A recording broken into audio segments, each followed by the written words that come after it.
এই স্ট্রেঞ্জারটা 30 দিন থাকতে পারবে, 30 দিন সে চলতে পারবে উইথ দ্য ব্যাংক নোট, এই ব্যাংক নোটটা নিয়ে, and not go to prison, এবং ব্যাংকে যাবে না।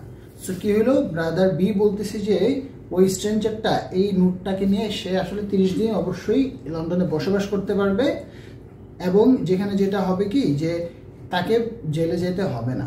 Brother A accepted the bat, ঠিক আছে। সো ভাই এ হচ্ছে যে এই বাজেটটাকে গ্রহণ করলো, মানে সেই বাজেটে রাজি হইল।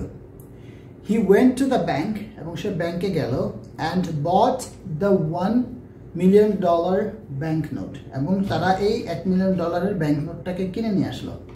After he returned home and prepared a letter, ঠিক আছে।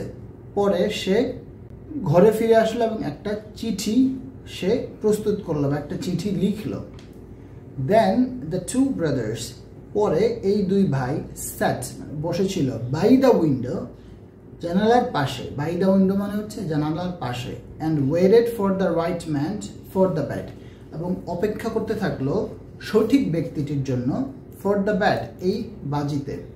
দে saw a lot of honest faces go by, তারা দেখেছে অনেকগুলা অনেস্ট ফেসেস মানে হচ্ছে সৎ ব্যক্তি, গো বাই মানে যাচ্ছে, but they were not intelligent enough, কিন্তু তারা যথেষ্ট বুদ্ধিমান ছিল